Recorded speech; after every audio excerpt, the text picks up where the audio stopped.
Okay. This is a one-speaker meeting. Please welcome our speaker tonight, Powerless Darryl.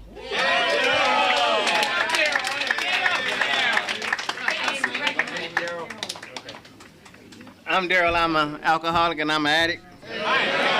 And by the grace of God, I'm clean and I'm sober. I always like to give credit to what my sobrieties do. And it's due to God, rooms like this, and people like you, that I'm sober today. And I'd like to welcome my new friends to the program of Alcoholics Anonymous, the 12 that identified themselves as newcomers and the 7 that took chips. Interesting. And tell you that if you're having a problem drinking or using, or if you just drinking and having a problem, welcome home. Shit, we've been waiting on your ass. Because we can't do this by ourselves. You know, the information I got from the big book told me a whole lot about me. And for my new friends, this is particular for you. You know, because I'm going to tell it to you like this. It's, you know, the lion is like the king of beasts. And see, the lion in this story is an alcoholic and an addict. And one day he went to the mountaintop, and the symptoms of his condition came up on him. And he got restless, irritable, and discontent. And he the king of beasts. He on top of the mountain. He said, well, shit, well, let me just go fuck with some of the animals. Y'all know how we got to go fuck with some shit? So he go down there and he jump up on a monkey and pounce up on a monkey and get on top of him like, who's the king of beasts? And the monkey's like, you are Mr. Lion, you are Mr. Lion. And he leaves the monkey, you goddamn right. So he sees this zebra running through the jungle out in the open field, and he pounces on the zebra, tackles the zebra, asks him the same question, who's the king of beasts? And the zebra like, you are Mr. Lion, you are Mr. Lion. And he walks away, you goddamn right. And he sees this giraffe, you know, eating from the tree, and he ran up on the back of the giraffe, tackled him down by the neck, and got on top of him, and like, well, who's the king of beasts? And the giraffe was like, you are Mr. Lion, you are Mr. Lion. Say, you goddamn right. So now he's full of himself. And he sees this lion, he sees this elephant. So he runs up on this elephant, gets in front of the elephant, and says, who's the king of beasts? Well, that elephant must have grabbed that lion, whooped his ass this way, whooped his ass that way, whooped his ass again this way, and whooped until he got tired. And the lion was like, well, goddamn it, if I didn't know you knew the answer to the question, I wouldn't have answered it. So if you knew, don't get mad at us. We have found the answer. We have found the way out. Your mother couldn't get you out of that shit. Your job, when they fired your ass, couldn't get you out of that shit. Your baby couldn't get you out of that shit, whether it be he or she, it don't matter. They couldn't get you out of it. Your minister, your pastor, your rabbi couldn't get you out of that shit. So sit your little tired ass down, because we know you're tired. Shut the fuck up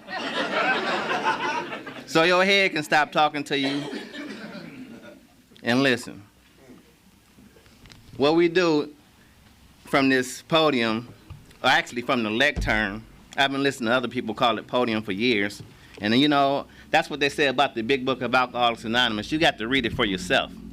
See, I've been listening to other people call this thing a podium for years, and I went in the dictionary. And guess what I found out? This is not a podium.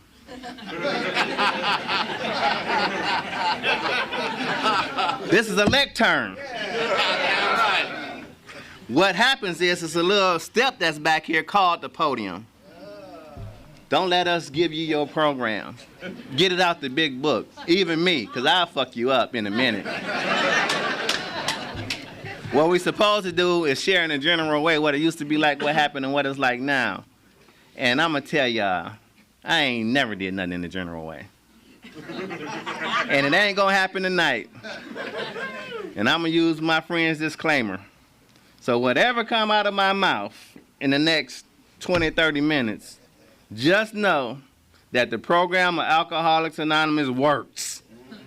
So keep bringing your ass back. Just know that. You know, I'm a guy that grew up in this mild mannered city called Detroit, Michigan.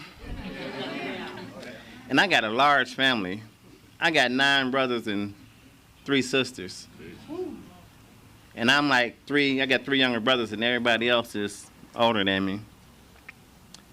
Listening to them psychiatrists and shit, I got neglected because of the position of where I was born. Hey, had some significance. But what I grew up around was the idea that it was all about having fun. You know, our parents would go visit our relatives, or our relatives would come visit us, and they get together and sit around them circles and start telling about them war stories and laughing and telling jokes and cracking up, and all of a sudden somebody would go to the store and come back with that brown bag or that magic potion. And after a few sips of that magic potion, the adults would politely dismiss the kids from their discussion. Y'all get y'all ass out of here and go play somewhere. So we were gonna do the things that normal kids do, like go to the end of the street and start throwing rocks at passing cars. See an abandoned field and set it on fire. I ain't alone, huh? No. See a old house and set that on fire. Y'all heard me mention fire twice, right? Yes, I'm an arsonist.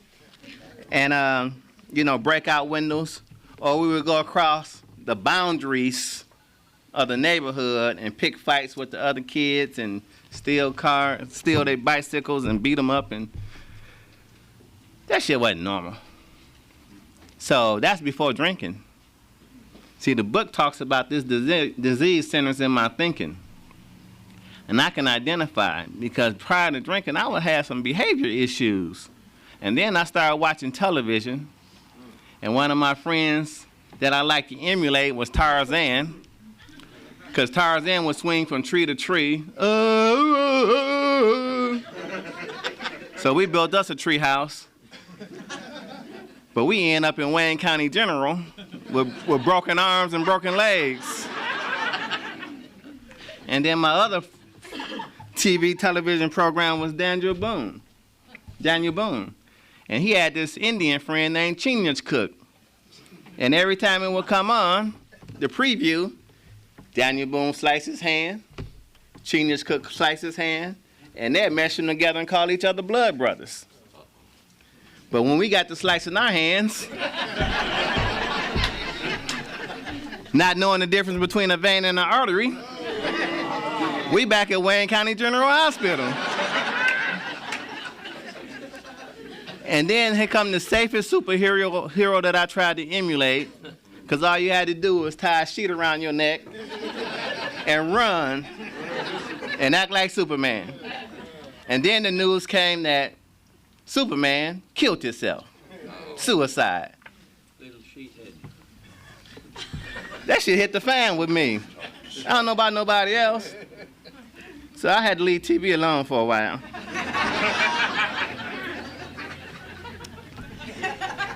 Now, in that household, I come to find out that was a functioning household.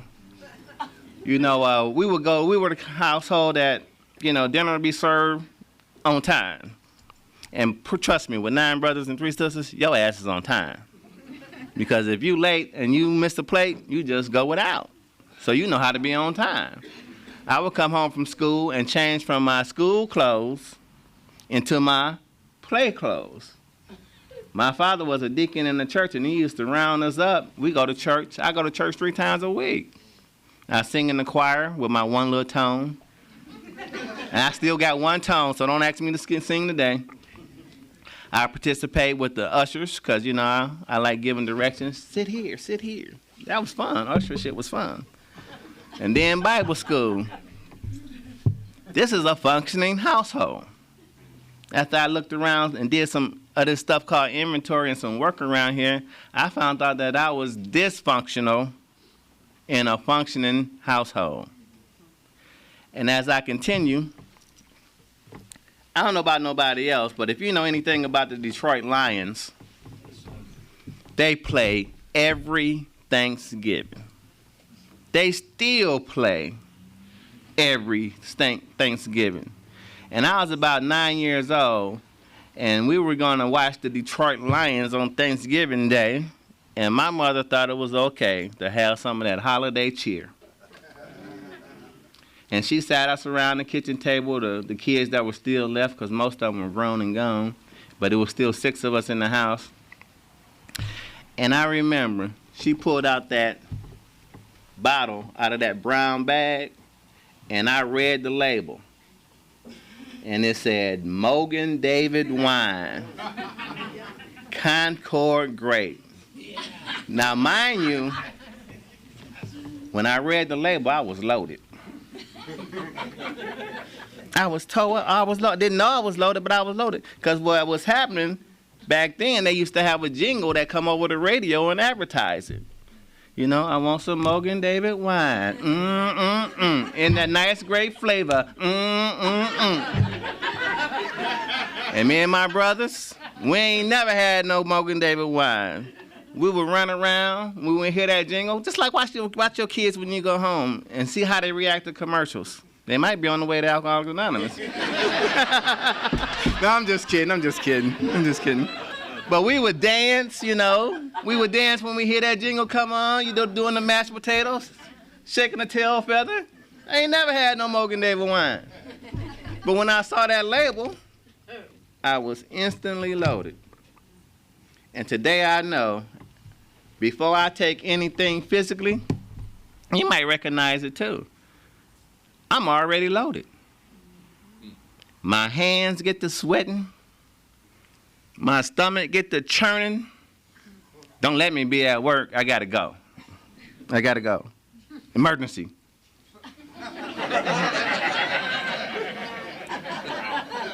Some of that is adrenaline. So before I take anything physically, emotionally, and mentally, I'm already loaded. Throughout my whole career. You know, I just start off in the bathroom because I know what's gonna happen. And when I took that stuff physically, man, we adjourned to the living room to tell lies and jokes like we traditionally do. And I must have lost my physical attributes real quick because I went to hit my leg and I missed. And my brother saw it and he laughed and I laughed. And then I woke up the next day. That's all I remember. But they told me how I entertained the family. And I didn't remember none of that. So already, I'm in chapter 3, if you know the big book of Alcoholics Anonymous. Because my head said then, the next time Mom allow us to have some of this Mogan David wine in that nice grape flavor, I'm not going to drink a whole glass. I'm going to drink half a glass. Now, my information, it tells me that most of us have been unwilling to admit that we are bodily and mentally different from our fellows. Therefore, our using and drinking careers have been characterized by countless vain attempts. Don't try to count them, motherfucker, they're countless, okay? To try to control and enjoy our drinking and our using. Day one, after the fact, I'm going to drink half a glass instead of trying to control and enjoy our drinking and using. I'm going to tell it to you like this, new man, and this is as simple as I can put it. On the teeter-totter, either you enjoying this shit and not controlling it, or you controlling in it and not enjoying it. By the time you get here, you're trying to control. Matter of fact, your ass is out of control. Ain't no more enjoyment. Probably enjoyment been gone a long time. But this thing is so subtle, it'll tell you that you having fun when you ain't had fun in years. But I'm having fun. This disease is cunning, baffling, powerful, patient, and terminal. I remember I heard my friend A.A. and A.A. Herman share this, and I'm going to tell you, because you just heard my story, I'm a blackout drinker from the gate. The closest I know y'all, you got some, some sippers. Then you had some social drinkers. Then you had some periodics. Then you had some heavy drinkers. Then you up in here, you chronic. You were allowed to go through a phase. I didn't have no, I'm a blackout drinker from the gate, and the shit didn't change from 9 years old. By the time I was 14, I was doing shit like this, because I'm athletically inclined. I play all the sports. I go to school, and then I come home, wait on 11 o'clock, because where I come from at 11 o'clock, the news come on with a question to my parents. Parents, do you know where your children are? So mom will come around and make the 11 o'clock bedroom check to find out where her children were. At 11:05, Darryl is out the window. Because where I come from, they hang out up on the street corner every night. 40 strong, 50 strong. Those are the guys that's racing the Mustangs, the Camaros. I'm from Detroit. They building their own shit. They shooting pool, they rolling dice. They driving them big old pretty Lincoln Continentals and those Cadillacs, and they pimping hoes and slamming Cadillac doors. They talking that Superman shit out the side of their neck, but they pulling out rolls of money that'll choke a dinosaur. And that's my attraction. I want to be like this, and they telling me how much potential I got. And reason I mentioned 14 years old, because one night I come in through the window, get in my bed under my covers, and the light popped on in my window. In my room, and I was being posed with this question from my mother. How you get your ass in the house? I said, I climbed through the window. She said, well, climb your ass back out the window.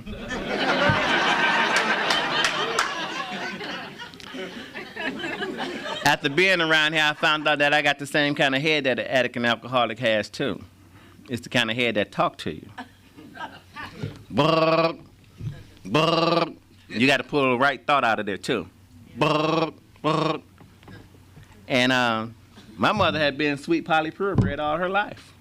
But that night, this ain't come out of my mouth. Like, who this bitch think she is? I got to go to school in the morning. But I climbed out that window and something came over me. And it's identified in the big book of Alcoholics Anonymous. That's when self-will began to run riot in Darryl's life. I'm like, well, if I got to jump out the window, ain't no sense in me coming home, ain't no sense in me doing this, and boom, boom, bam. And then all of a sudden, it seemed like somebody dropped a bunch of psychedelics in my neighborhood. Because old boy was on top of the junior high school talking about he can fly. And y'all know how mean y'all are as kids. Jump! Jump! Jump! The brother couldn't fly. He went splat. The other brother was talking about all this stuff was up under his skin. He needed a razor blade to scratch the bugs out. And then this one was talking about everything's orange. Everything's purple. I said, I never do no shit like that. By this time, I done graduated. And what's going on in me is I'm getting separated from the God of my own understanding. I don't know. I don't know what's going on. But this is what's really going on. I'm being separated. And the further I get away, the more I get into this lifestyle. Anyway, I end up smoking me some weed on my 16th birthday just because it was my birthday. And then I made a commitment to weed. I'm going to be smoking this till I'm 50 years old. Went to college, came back out of college, thought I'd sell some weed. And they don't like you not coming back with their money. So I unsuccessfully tried to sell weed. I should have known then that a monkey can't sell bananas.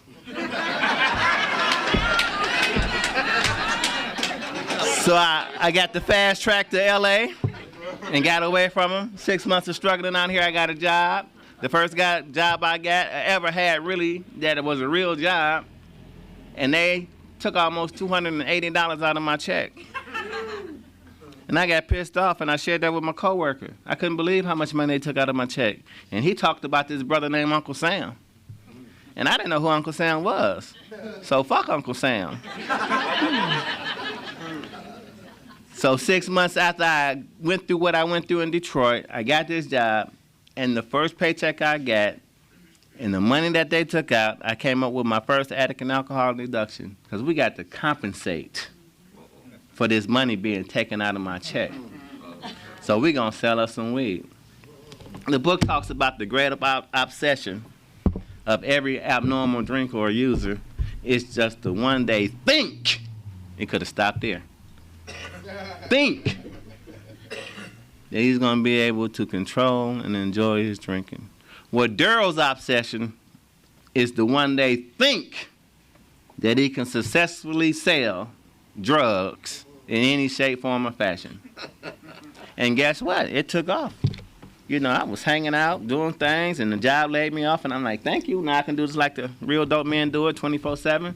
You know, it was free highs, free rides. I'm crossing country. I'm doing all this and all like that. And the brothers I'm hanging with talk about cocaine. Bring cocaine on. Who was cocaine? Shit, fuck cocaine. Yeah, it's the rich man's high. That's all the information we had. It's the rich man's high. Well, bring it on. And I tooted some cocaine one time, and I couldn't stand it. Like, that's all? By this time, I'm a blackout drinker. And I smoke cess. That's all I smoke. And they talked about this stuff, and man, I asked them how much did it cost that first time around. It was $100. I'm like, shit, for $100, I can have 2 weekends. So I was stingy. So I kept selling my weed. Well, they're going to turn you on to the rock. I'm like, do something, because this ain't about nothing. And they brought the rock over one day.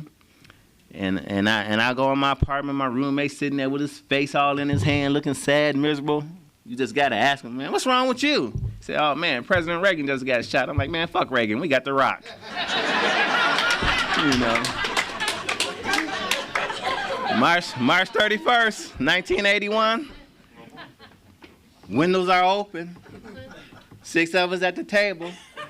We all do this little thing, you know, and I wanted to feel like they look, because they come back looking like, and it didn't do anything for me. And I got to running around with one of these entertainers across country. You know, he works in concerts. Well, he does concerts, and I'm noticing these conversations every other morning, like, I've been up for 2 days. I've been up for 3 days. And I'm like, shit, I'm going to sleep every night. And I'm from Detroit, and I know I can hang. What's up? But I noticed the people that stand up 3 and 4 days at a time, they putting that white stuff up their nose. Needless to say, I was up 3 and 4 days after that, too. You know, hey, yeah. Man, this shit, just to wrap this up, this shit took me from hanging out on Alpine and Sunset. Y'all know where that's at? Down to 7th and Crocker. Y'all know where that's at? Fucking Beverly Hills and Skid Row. Still thinking that I'm better than somebody. I sat next to a guy, basically we in the same gutter hole, and I got a whiff of him. I'm like, woo-wee, baby. You need to go wash up. Take a bath or shower or something. Mind you, I might have been a little tart myself, see? But see, that's the illusion that this book will have you, this disease will have you in. You know, I showed up to you guys, if I can use an analogy, September the 2nd of 1984, with a white flag in one hand and my ass in the other. I don't care what y'all have told me by then. If you'd have told me to go down on Main Street and First and hang upside down on one of them telephone poles at 12 o'clock noon, butt naked, that would relieve me from my alcoholism and addiction, I would have did it. But thank God y'all ain't tell me no stupid shit like that. Y'all told me to get the Big Book of Alcoholics Anonymous, get a sponsor, and start learning about this. You know, find out if I was in there. Read and find out if anything that I identified it right away. Y'all talked about the threefold nature of my disease, the body, the mind, and the spirit around here. You know, you talked about things that I could now tell the people when they ask me, what's wrong with you? I couldn't answer that before. What's wrong with you? Man, I suffer from an obsession on the mind. I'm always thinking about this shit. I can't help but think about it. And when I succumb to my obsession and I take one, it kicks off in my body this phenomenal allergy. And this allergy turns into a phenomenal craving. And all I want is one more. And then that one wants another one. And then that one wants another one. And I just can't stop. Something has to stop me. And I smoke up relationships. That bitch left. I smoke for any reason. Oh, baby came back. The sun is shining. It's a rainy day. I'm going to tell you how we think. Watch this one. Watch this one. How many of y'all ever got high on your birthday? How many of you ever got high on Christmas?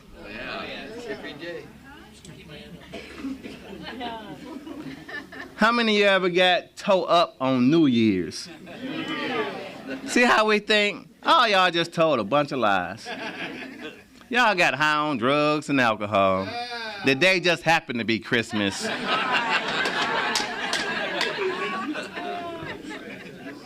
This disease is cunning, baffling, powerful, and patient. It will wait on your ass. You know, I come to find out that all that lying, that cheating, that manipulating, that conning, that bullshitting that I thought I was doing to you guys to get what I want, I was the victim of all that because it went against every fiber of my existence. So when I come in here and I say I'm powerless, I understand being powerless because there's nothing of me or in me that I can do to help me. This was my plan for recovery. I was going to go get an ounce, lock up in the house, smoke till I didn't want to smoke no more. And then I thought about it. I said, well, if that don't work, I'm going to kill myself. So I went and got one of my homies, and he was going to be a victim of my plan because we was going to smoke and smoke and smoke, and if it didn't work, I was going to kill him and then kill myself.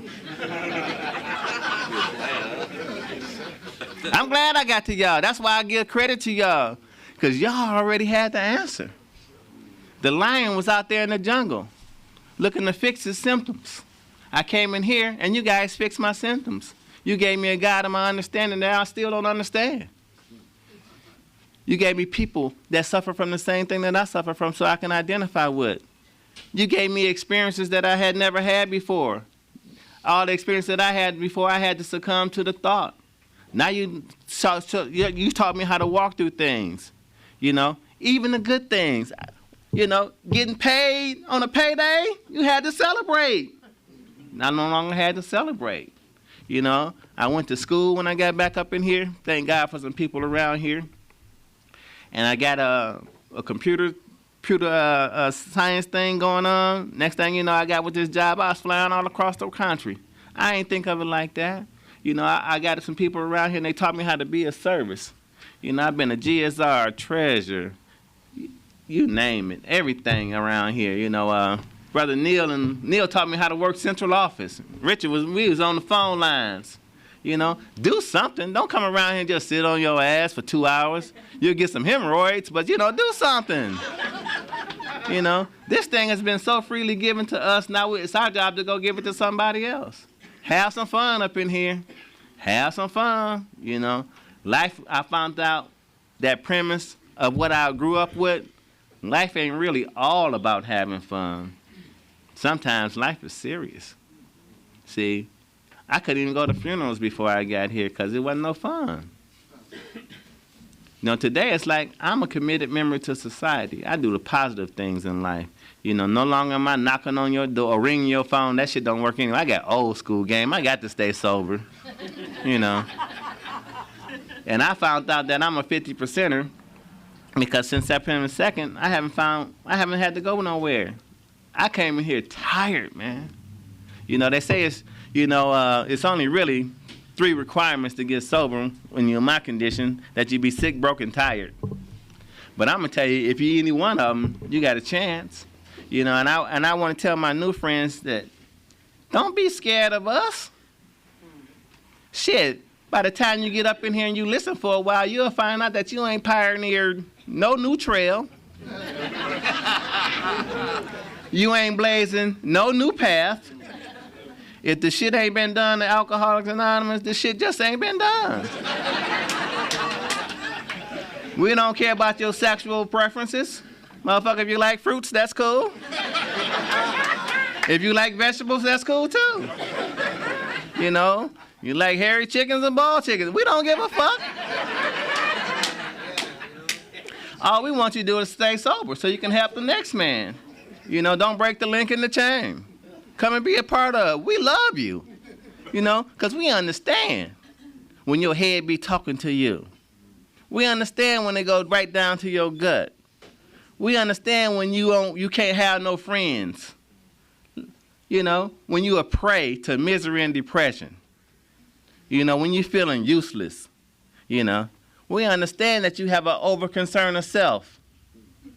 That's your fucking problem. I ain't telling you nothing that the book don't say. Don't get mad at me, newcomer.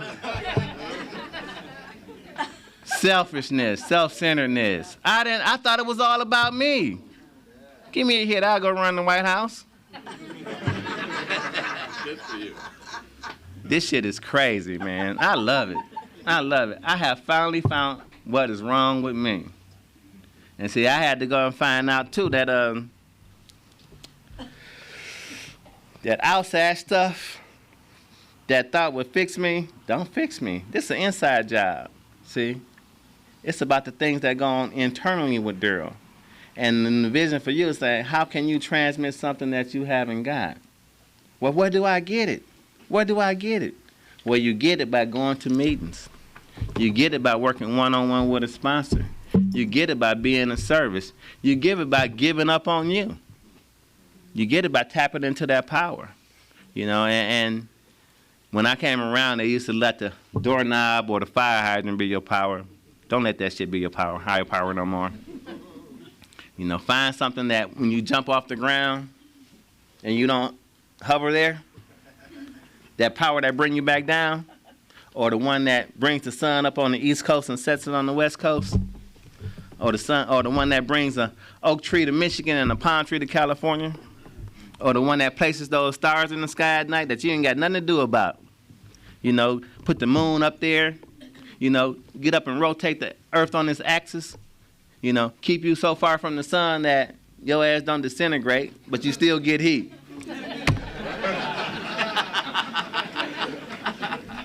It's a power, you know. Just hold your breath for the next 20 minutes, and if you can't do that, then believe it's a power greater than yourself. You don't have to have the doorknob or the fire hydrant. This thing is of a much deeper nature. I've been riding this road for 24 years, and I wouldn't trade it for nothing. I would not trade it for nothing. The people that I've encountered, they have given me so much, and they think I give them something. Woo, yeah, right, They have given me so much that it's I can't explain it.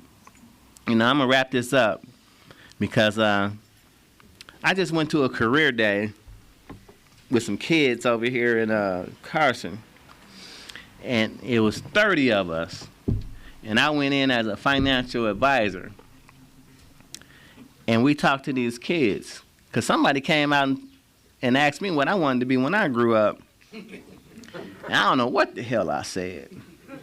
Well, I don't know whether it was a doctor or an athlete, but I know I ain't saying I want to be an alcoholic. So I can go to Alcoholics Anonymous every goddamn night.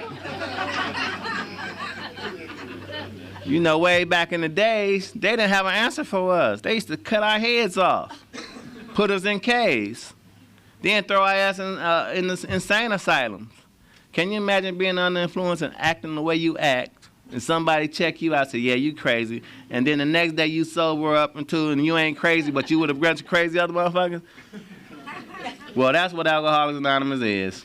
You with a bunch of crazy folks that ain't got drunk, that got some information. But anyway, I was able to go back and talk to them kids, and it was a fun experience. And it's a poem around here, and I thank Richard for asking me to come out and share, that had a profound significance in my recovery, because there are 3 indispensables. that you got to have. Well, indispensable is something that you can't do without. And the 3 indispensables of this program are honesty, open-mindedness, and willingness. When I first heard that, I almost ran up out of here. So I ain't been honest to nobody. I ain't even know how to spell the word. Shit.